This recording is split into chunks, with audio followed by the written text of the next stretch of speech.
So voting is secure, honest, and it knocks down what I call the last leg of a wave that the bad actors out there are trying to steal our elections on the local, state, federal elections. This bill should not be read as a Republican bill. This bill should not be read as a Democrat bill. This bill should not be read as an independent bill. This should be a bill for every Alabamian to have fair and honest elections. After doing some research, I found a quote that kind of represented, I feel like, the encompassed of this bill, and that is, the Democratic Republic cannot survive if election laws allow voters to commit fraud easily. Right now, you're able to commit fraud easily through ballot harvesting. We're trying to stop that through SB 1. To be clear, we did not change anything having to do with disabilities, right? People that are deaf or blind or veterans, you can get help from anybody to help fill in your application that you want to. And that was a big deal with everyone that I talked to across the state. If someone needed help filling in their application, they can have help and they can pick and choose whoever they want to, as long as you sign the application and whoever helped you sign the application and turn it back in yourself. That's kind of an overview. I'll stop there. It's a pretty simple bill, but then I will be more than happy to come up later and give final remarks if you want me to. Okay, we do, and thank you, Senator Gudger. Thank you. Appreciate that. All right, we're going into the public hearing. I want to remind everyone, we will have a maximum of 6 speakers, and y'all have already taken care of that, it looks like, down here. You will have 3 minutes each. Cliff, will you keep the time for us? And when 2 minutes have passed, Cliff will say 1 minute, and then when the 3 minutes is over, he will say time. And your time is up. You will quit addressing the committee at that point. We will start with. Please turn your phones off. If you have any electrical devices, please cut them off. We don't want to interrupt this. Okay, so that would be appreciated very much. Our first speaker that is signed up to speak today is Tari Williams. Is it Terry or Tari? Tari. I got it right to start with. Okay. Ms. Williams, would you please begin your remarks? Yes. Good morning. My name is Tari Williams. I'm an employee with Greater Birmingham Ministries. We are a faith-based, nonpartisan social services and advocacy organization. We provide voter education and lessons in civic engagement, among other things, to various communities and populations. One such population is the incarcerated population. Assisting them with absentee ballot applications and absentee ballots is a critical step in maintaining their connection to society, aiding in smoother reentry process, and reducing the likelihood of recidivism.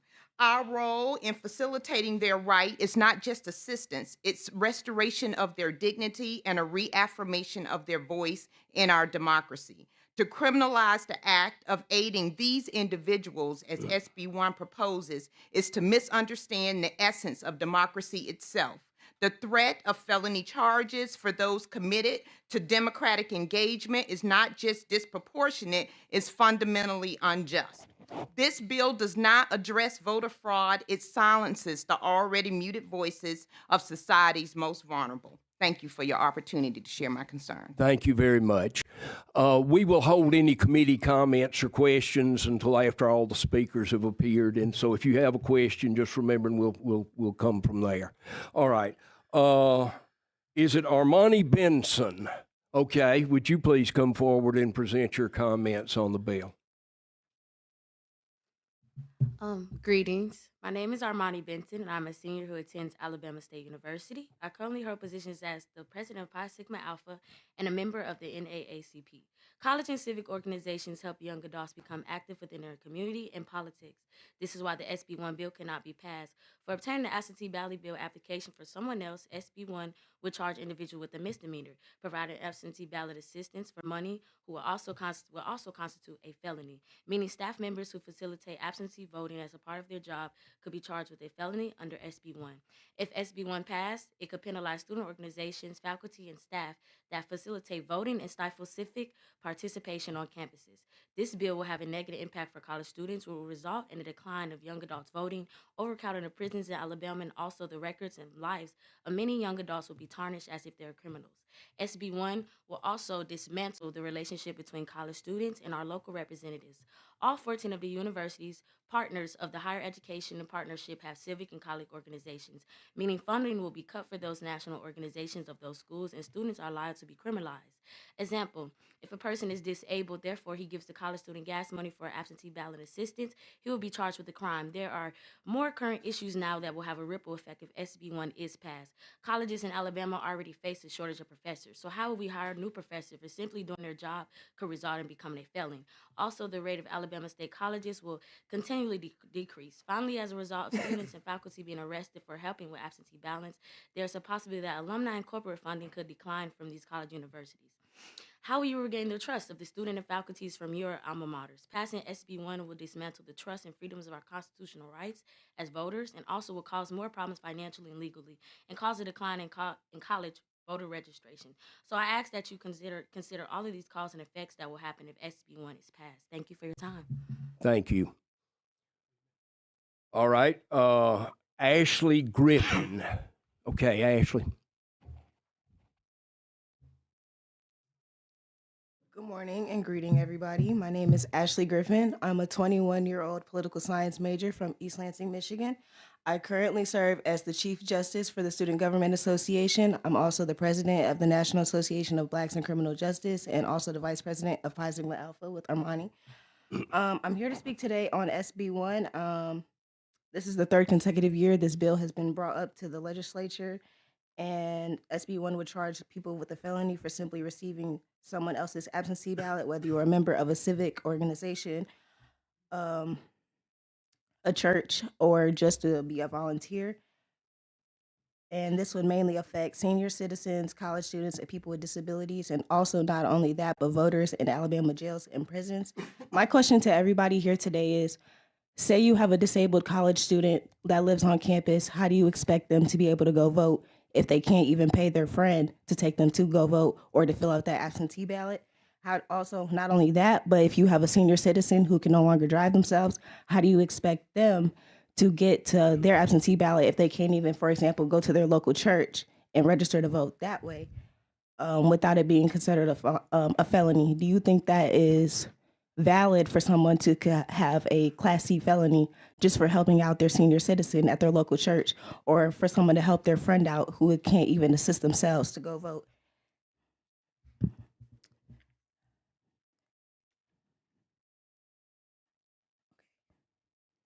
And how can we expect these people to still exercise their right to vote under these limitations, or deliver absentee ballots, or currently to those currently incarcerated in jail or prison who depend on civic organizations to deliver their ballots to the jails and vote? Not to mention, the state of Alabama already has a backed up court system and also overcrowding jails and prisons.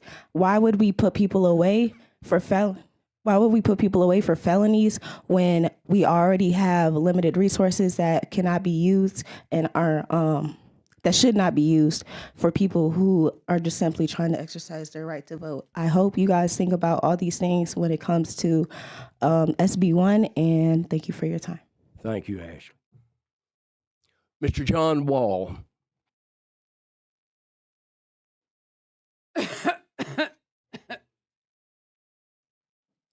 Gentlemen, I want to start by thanking gentlemen and ladies. I want to start by thanking you for your service. This is a complicated issue, and I share the concerns of many people about the potential for affecting voters. Our priority as a state and as a body should be making sure that every person's vote is counted, that everyone has the ability to vote, and that no one's vote is tampered with. And I think that's the priority of this bill. I appreciate the substitute. I think the substitute is a stronger version. I think it makes sure we safeguard people's right to vote, but also to help others vote without in a respectful manner. This is not a hypothetical situation. This is not something that we don't know is happening. There are people who are having their votes stolen or usurped through the ballot harvesting process. There's a lawsuit right now in Connecticut County where a candidate was, in my opinion, deprived the right to hold the office he was duly elected to because of this situation. And I expect that to be litigated soon in court and for the courts to rule within that decision. So this is not a hypothetical situation. We know that it happens. The only question is to what extent. And I think for me, the priority is making sure that every single person has their vote counted the way they want it to be counted and that it's not tampered with. The situations we're seeing are people who are having someone help them with their ballot, and then that person helping with their ballot actually votes for them. And that's a tragedy. And it's a tragedy that we do need to realize is happening, and we do need to realize it needs a solution. So I think that's what we're looking at. That's what this bill is about. It's about making sure that every single vote is safeguarded, and every single vote has the ability to be counted as the person wanted it to be cast. So I rise in support of this bill. I think it is a common sense solution to a problem that is happening. I think it is a safeguard that puts in place a measure that allows people to know that their votes are secure. And I think that's an important thing for the state of Alabama to do, and I appreciate all of your work in this process. Thank you. Thank you, sir. Mrs. Norma Sanders.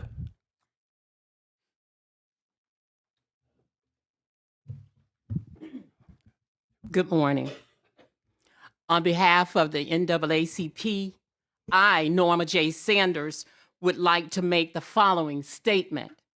I come before you today saying the Senate Bill 1 would change our civic organization employees, volunteers, or individuals with a crime simply for assisting their neighbors in exercising their right to vote by absentee ballot. State Senator Gerger proposed Senate Bill 1 to create barriers to voting in Alabama. We firmly believe Senate Bill 1 could pose significant challenges for seniors, college students, people with disabilities, and people living inside Alabama prisons and jails. The NAACP has for many years assisted people with their absentee voting because we want to ensure everyone's vote counts. Here we stand today saying this is another attack on our constitutional rights to vote. I am reminded of March 7th, 1965, from Selma to Montgomery March. We as human beings must not forget this protest. It was due to the violation of individuals' constitutional rights to vote. Remember, Senate Bill 1 will have a negative impact on NAACP civic engagement work. We urge the Alabama legislature to kill the Senate Bill 1 before it causes irreparable harm to our state. Thank you so very much. Thank you, ma'am. Next, Mr. Travis Jackson. Is he here?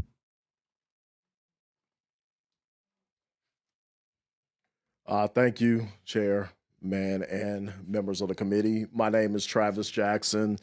I am a Alabama District 31 and 88 citizen. I am also a Black Lives / Voters Matter activist who volunteers with a civic org by the name of Rolling to the Polls, which is a voting rights advocate group of like-minded people transporting voters to their accurate voting polls.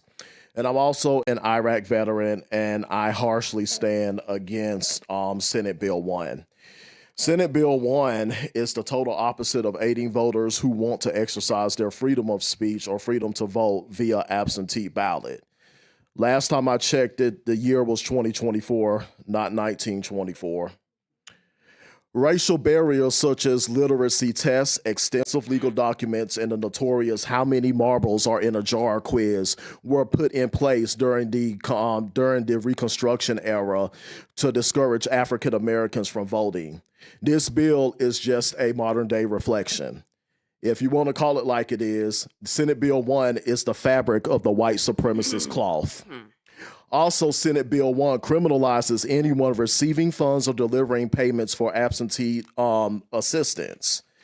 For example, if a pregnant person, especially someone who is within their second and third trimester, provides gas money to their non-relative neighbor for issuing an absentee ballot, they both can be charged with a felony. It's quite interesting how after the Allen v. Milligan decision over the summer, how many lawmakers are still envious of the power of the woke vote or black voters. It's even more interesting when, ever since President Obama became our president, the attack on black voters have been harshly risen. It's even more interesting when 10 white male senators have been in support of this modern day racial terror of a bill. Taking away someone's civil rights or request for voter assistance expresses the highest form of human indecency. Therefore, I strongly, harshly oppose Senate Bill 1. Thank you for your time. Thanks, sir. All right, Carol Mosley. Is it Mosley? Mosley. Okay, I'm sorry.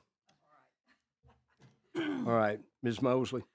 Good morning. I am Carol Mosley. I am Vice President of the League of Women Voters of Alabama. I am reading this statement on behalf of our president. Across the state, nonprofit organizations like the League, as well as caregivers, nurses, church members, and school administrators, teachers, and students, fill a critical gap and provide a needed service to all people to navigate a fundamentally confusing and error-prone absentee voting process. We fill a gap in the community that election officials are not positioned to fill, and we have knowledge about the voting process that most citizens don't have. The SB 1 before you today is still an extremely harmful bill that will entrap and criminalize Samaritans who may be in a situation where they receive reimbursement for their services or perhaps receive a token gift for helping a friend or even a stranger download or fill out the application.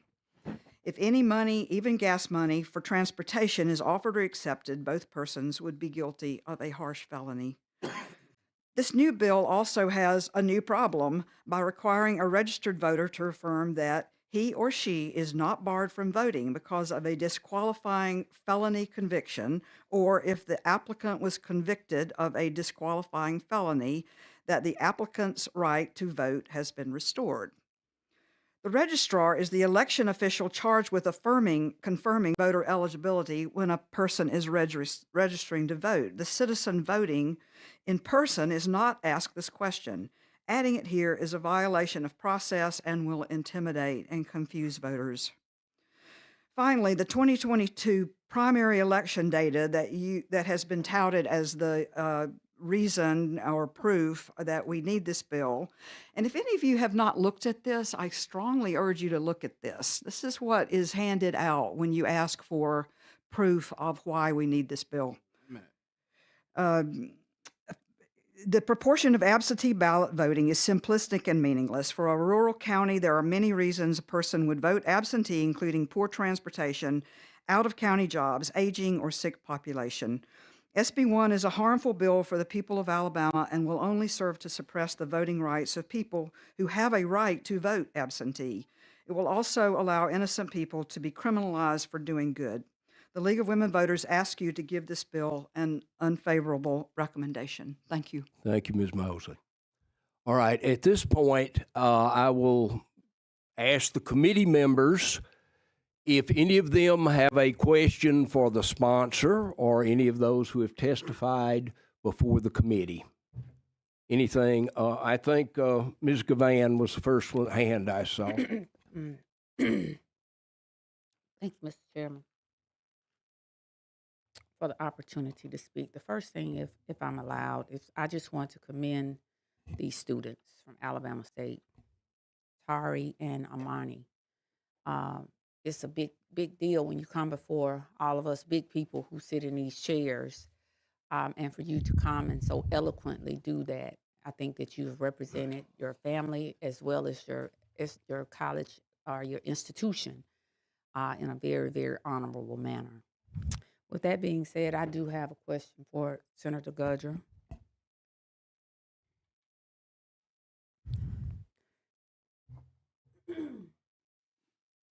Yes, Ms. Representative. Just a couple. I'm a facts type of person. I pride myself in being that way, and I research a lot.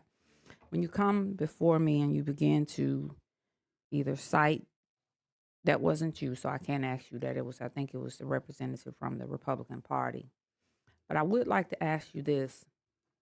because every time I see these bills and we hear about so much voter fraud in the state of Alabama, and then when I ask the question of the Secretary of State's office, the answer comes back to very, very, very, very, very, very, very, very, very, very, very minimal responses as it relates to voter fraud in the state, from the previous Secretary of State's office to this office. Mhm. And I see that you all feel that there's such an urgency of now with regards to this. So can you give me the stats of the number of voter frauds, especially in the area of absentee voting, that we have here in the state? Because you intimated that you had spoken with several groups. And so if you could answer that question, would you give me the true definition also of ballot harvesting, if you can? And also you mentioned groups that you have met with on both sides of the aisle on this issue. And if you could answer those for me, I would appreciate it. I'm gonna probably forget those three, so I'm gonna take them one at a time. And you can tell me what I need to answer, okay? But let's start up with cases. And I was looking for it when you started saying that. These are things that I found online that are as recent. Every one of these that are in these boxes are voter fraud, ballot harvesting. Obviously, I don't want to list the names that are there. I don't think we should hurt somebody's character. But this is everything in the last few years. So you're counting off convicted. 5 sheets of paper. So is every name on there on the sheet of paper voter fraud, or is it the person's name at the top of the list? These are people's name, and then they have been caught with voter fraud through this. Part of that would be ballot harvesting. Just for example, on mine, that's in my district. Okay, the biggest voter fraud case in Alabama is in Winston County, which is my district. Okay, it tells about who did it and who was there and how they did it. And I talked to the circuit clerk. He gave me this information, but they were convicted. And after they were convicted, they didn't go to jail. Nothing happened. But let me just tell you, at that time in my district, for example, the sheriff, the circuit clerk, the district judge, candidates for the school board, and candidates for county commission all were in a scheme so that they can make sure they stayed elected and on top of it and didn't count other people's votes that were coming in. Now, I haven't said that. The biggest case in the history of Alabama, I'll give you the sheet if you'd like it, that is in my district. And so is that happening? Yes, it is. Can I give you an overview or details of how many? I can't do that, but I have this just on my research that I pulled. I'm wrapping up, Mr. Chairman.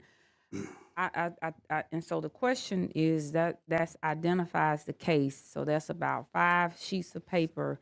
So that's roughly about 5 people, individuals. Again, the number has always been very minimal. Regardless of who it is, it's wrong. I don't care who does it. But I just wanted to close, Mr. Chairman, with this.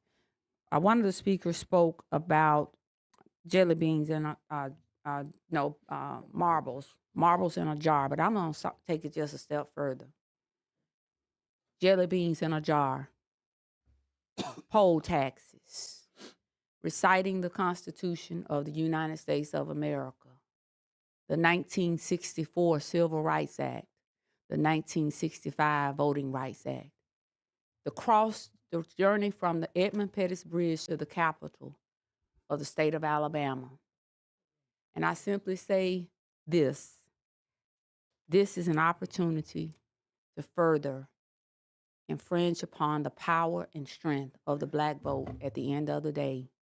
And all I can say to you all out there is that this is not what democracy looks like, but you all are what democracy looks like. Mount up. Mount up. Mount up. Are there any other comments or questions for committee members? Let's go around. Ms. Adeline. Chairman. Good morning, Senator Gudger. Good morning, Mr. Representative. So, talk to me a little bit more about this. Thank you. About this proof that you have. I'd love to see it. I think this committee ought to see it. Okay, I'll be more than happy to give you these sheets. These are the only ones I've got that I've printed off myself, but I did my research and just pulled, and this is just the ones that of the last few years that I've had. Am I an attorney? No. Do I pull this off? Do I know it's happening? Yes. In the case that you mentioned, Senator, Yes. that in Winston County. Yes. Yeah. So has that case been disposed of? What? It has been. They got convicted and was arrested, but then after that, charges were dismissed because. So right the now, justice system worked. Is that correct?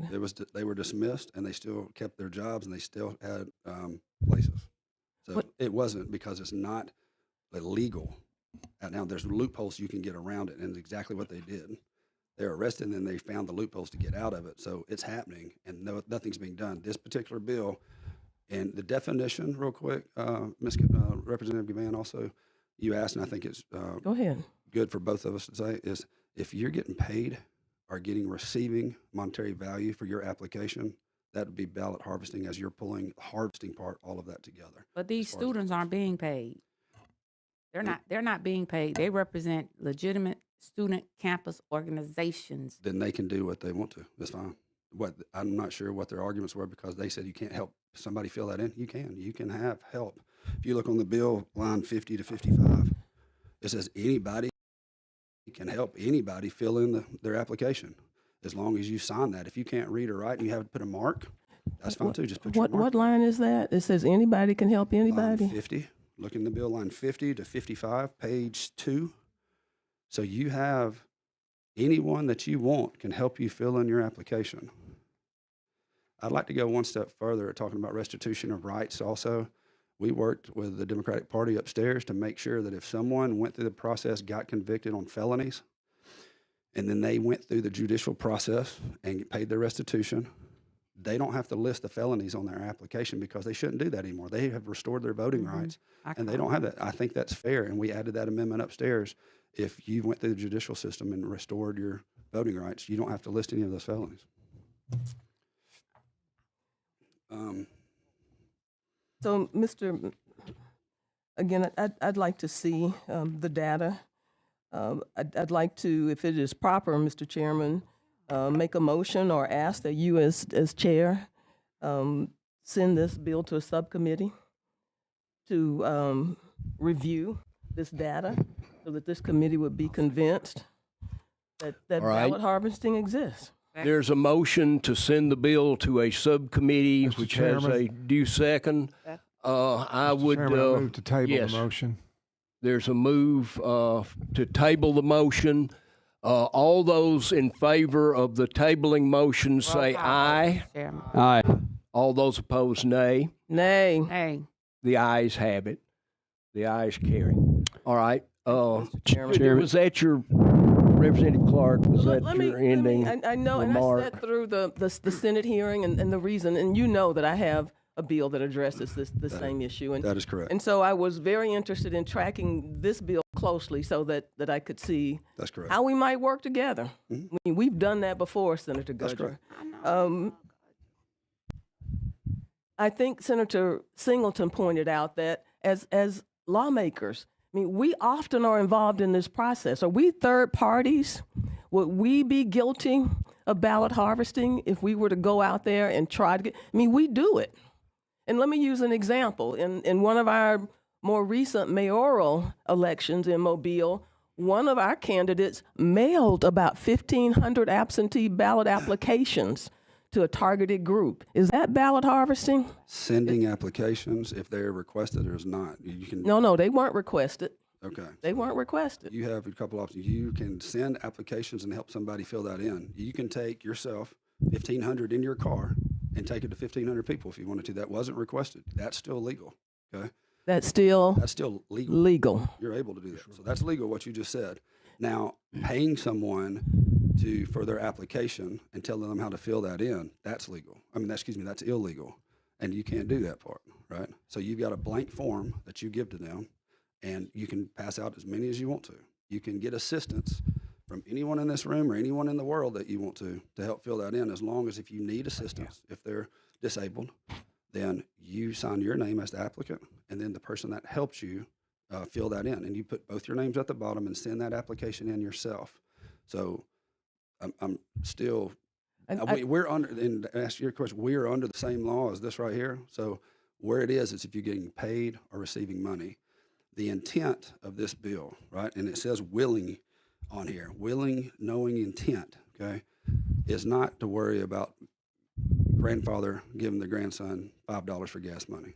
I don't think anybody's going after that. But if somebody's bringing in 1,500 ballots at one time, there's an issue there. There's certain counties that we have data that they are 1 out of 5 ballots cast is an absentee ballot. That's over 20%. Whether it's transportation or whether that's rural or whether they have to work outside the county, that's so far out of the norm of Alabama, which is 3.5%, over 20%.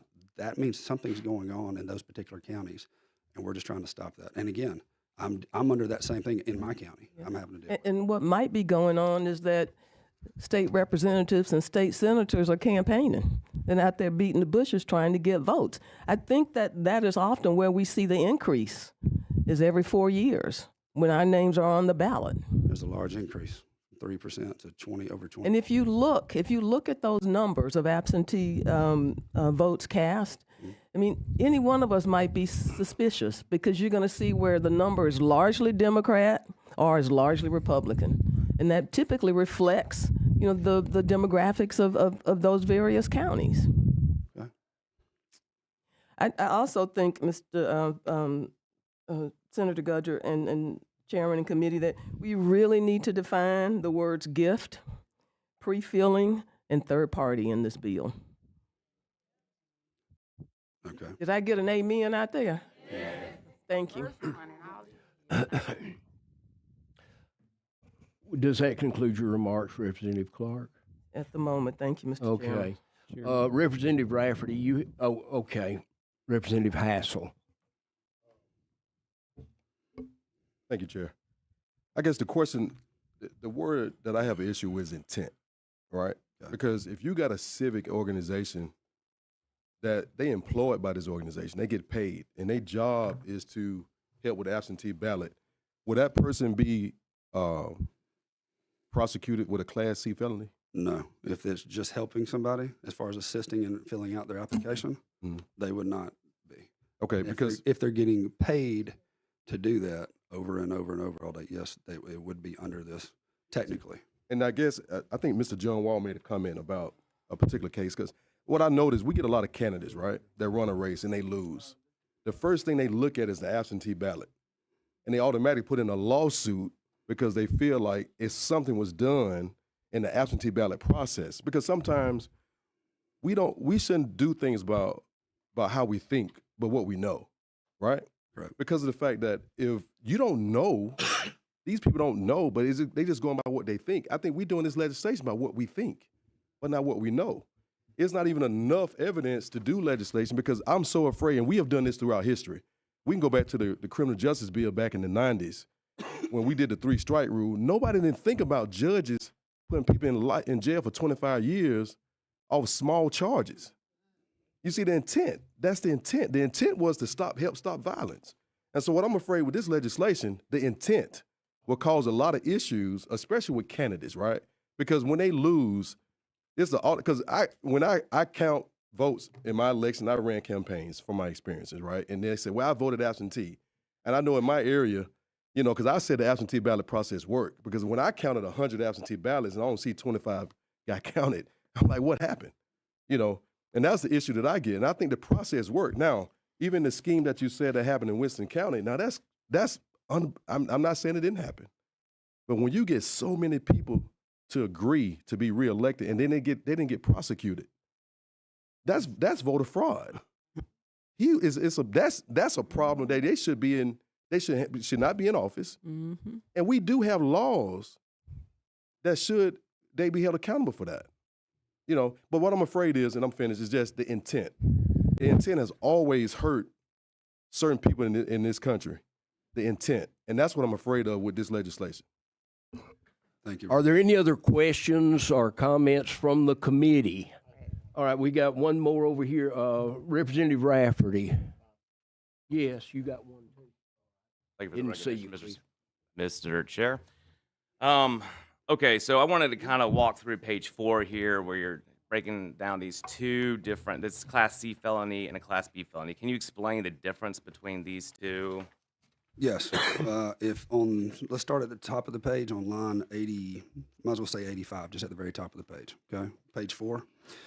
And that is knowing, if you look at page, line item 86, that is if you receive a payment or gift for distributing, ordering, What constitutes a gift under a this? gift monetary value. So a stamp? What we said upstairs is the same thing: stamp, sticker, everything else. But we're not going after people that are trying to do stamps. This bill's the intent. Again, Representative Hassel, is the fact of going after the bad actors that are trying to steal these elections. But I'll go. You want me to finish that up? For that, 85 through line 90 would go to a Class C felony if you receive a gift or a monetary value. 91 through 96 is a Class B felony if you're the one that's paying that. If you look at the word on line 92, knowingly pay or provide a gift, as a term I found out through this process called mens rea. That's a law term that says that is criminal intent. And that's what that means. The same way knowingly intent is on line 86, knowingly receive a payment. Same way, that's knowingly criminal intent is what that states in the law. And is there any clarification as far as whether or not these ballot applications, completed ballot applications versus just a stack or a packet of them? Ask me that question again. Well, I'm trying to see if you deliver a stack of absentee ballot applications somewhere to a nonprofit that might be having a voter, You're good. wanting to get That's that. fine. Okay. You can deliver those to anybody you want to. 1,500 of them. That's fine. That's not against the law. Can I? Representative Rafferty, you brought up something earlier I'd like to just put there real quick, which is disabilities. Yes. There's federal law, guys, that go with this, and ladies that go, and we're not changing and can't change federal law. Anything that has disabilities. My father was disability. He couldn't see at the end, had one leg from diabetes. Same thing. We helped him fill that in. He turned his application back in. You're still able to, again, get assistance if you need it. We're not affecting anything with disabilities because it's federal code, and we can't change that. So I'm not changing that in this bill. And veterans that are overseas, that is federal law, and we can't change anything in this bill. The only thing we're doing is making it a crime to receive or get or pay people for ballot harvesting. All right. One more question, if you don't. Just one more follow-up with that. I wanted to see about this getting paid, kind of that definition here. So if we have nonprofit organizations and civic organizations that their job is to provide this assistance, are you saying that they would be subject to this law here? Would you be, in essence, undermining their mission of trying to get more voters' voices heard? We want as many people to be able to vote and have access to the polls and make sure that it's a secure voting and honest and integrity election. We doing that? No. You can have education. You can bring people in. You can talk to them. You can help them fill it in and then send those ballots back. I don't see that we're doing any of that. That some of the people that we're here talking about would disagree with that. I understand that, but I would, just kind of piggyback off the impact statement, the application, that application of the law and how that'll be interpreted and read for everyone else across the state also comes into play here. So I have grave concerns about that. I have grave concerns that you're going to be ripping into the ability for voters' voices to be heard through the absentee ballot process. And with that, I will. Thank you, Representative Rafferty. Representative Pringle, you had some comments you would like to make. Thank you, Senator. I've heard this, that ballot harvesting doesn't exist. And what I have right here is a lawsuit that was filed in Mobile County where an organization sued a candidate. And I'll just read, the fee stated you were to pay $700 a week for us to generate your absentee ballots. And they sued because the candidate didn't pay them, and they went out and they generated these absentee ballots, and they wanted to be an invoice. Of course, you can't sue for committing a crime. So the lawsuit was dismissed, but this right here in Mobile County proves that there are ballot harvesting operations that are going on candidates or contracting with people to harvest ballots for their election. So I just thought you'd see a government document that proves it. It happens all over. Listen, when I was a consultant back, and I can't tell you how many times people came into my office and offering to sell me absentee ballot votes. The ballot queens would come in and say, I got 300, or kings, whatever, I got 300 absentee ballots I control in this county. And your candidate's running statewide, so for $5 a vote, I'll get you 300 votes. Then they'd go to the county commission and say, I've only got 75 in your district, so $5. They would sell every single slot on every single ballot for $5, and they were making a lot of money doing it. And it happens on both sides of the aisle, Oh, I both know, parties, but- independents as well. But It's it's not just one people. side. People do it. There are people out there that harvest ballots and they make money selling those votes to candidates. So I've witnessed it. Thank you. Thank you. We have one more comment, I know, from Representative Gavan. Sir. Question. Go ahead. I just wanted to, just to get the clarity, you mentioned the changes that you made upstairs, working with the Black Caucus upstairs. Yes, ma'am. If you would just if you would just give me the clarity on what those changes were within this sub, as well as two other things, as just to piggyback to what Representative Rafferty was asking. He mentioned if someone worked for an organization, but my question to you, if that person works for the organization, this is going back to the gift, and that person is paid gas to deliver those ballots, or if they're paid some type of stipend in refund for their gas or what have you to get the ballots there, is that a legitimate, I guess I don't want to say legitimate choice or option for them to be able to accept that, or would they be penalized for the crime, just for reimbursement of gas as an expense? And lastly, I don't know who made the comment, but since they're here, Mr. Chairman, I would like for them to answer one question, because I keep hearing this word, and I'm just trying to get some clarity on when someone says woke vote. I just want someone to define for me what a woke vote is, because I am having problems with a lot of the commercials I'm seeing from my colleagues on the opposite side of the aisle with the word woke vote. And I want to know what that is, because that seems to be something that you all are trying to penalize, and I'm just trying to get it for my own clarity. I don't think I'm the person to be able to. I don't know that we heard the word woke vote the gentleman- today. I didn't. Did somebody say it? Yes. He said it. I heard it. Okay. I don't know. That gentleman there spoke. The bill is on the floor. The bill is on the floor before us, and I'm going to call on Representative Lomax. Yeah, I'd like to offer a small amendment if appropriate at this time. So, Senator, this amendment would simply take, replace line 59 through 60 on page 3 with the following: required on the application form. So it would remove the rest of the sentence there, other than marking the specific election to which the application applies. The thought here, not letting them fill out any of that application, just to make it more streamlined and not leave any open interpretation and put us at risk. Mm-hmm.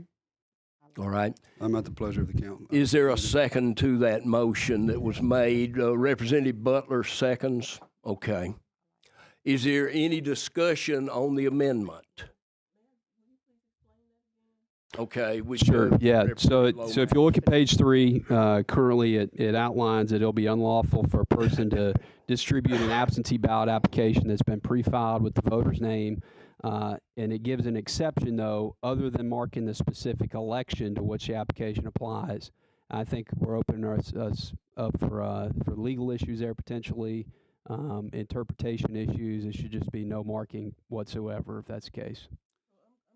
Brought that up because I actually had a question about that particular part of the bill. It seems to be in conflict with an earlier part of the bill. It says any applicant may receive assistance in filling out the application as he or she desires. And then it goes on to say that at the bottom of page 2, it shall be unlawful for any person to knowingly distribute an absentee ballot application to a voter that is pre-filled with the voter's name. Let me give you an example. Over the weekend, I have a brother for whom I'm caregiver. He doesn't have a printer. He's much smarter than I am. He can sit up and work algebraic equations all day long. But he can do some simple kind of stuff. Doesn't have a printer, so I printed out the absentee ballot application, but I typed in his information and printed it. His handwriting is horrible. The absentee election manager would have been calling him back 3 and 4 times to ask him to decipher what he would have written on that application. Would I be guilty? No. Of a violation No. if I put in everything except you were able his to help ID him. You were number. able to Senator, I help put him. in everything but his ID number, and he had to sign it when I got there. You were able to fill in and help him. That's not what this states. Can I explain that? I didn't know this was coming, but that was a floor amendment that was brought to us and was voted on, and I'm fine with this amendment coming back off, but that was a floor amendment because it wasn't in the bill that I had submitted in committee, which was the sub that I put in, that I think corrected a lot of the issues we're talking about today. This particular one was added So on the with Senate all floor. due respect, I think we not only need to replace lines 59 through 60, we need to replace lines 56 through 60.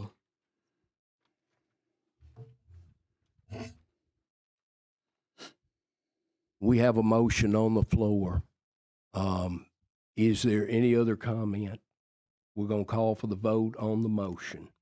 All right, the amendment is before you. All those in favor of the amendment say aye. Aye. All those opposed, nay. Nay. Okay, the ayes have it.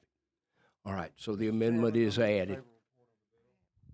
All right, there's a move for a favorable report. There is a second so the motion is on the floor for a favorable report on Senate Bill 1. Roll call vote, Mr. Chairman. All right, we ask for a roll call vote. That is proper. If the clerk will read the roll. Yes. Yes.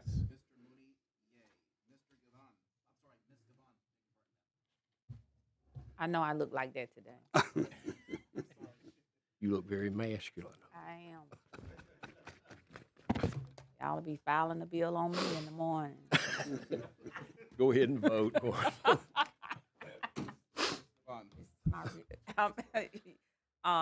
No. Yay. No.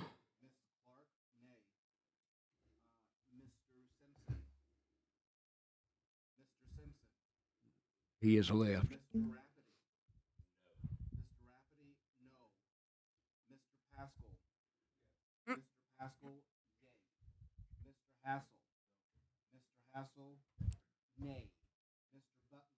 Yes.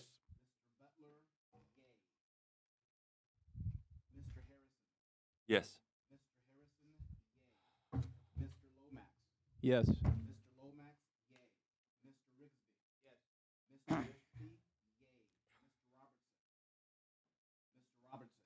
He left.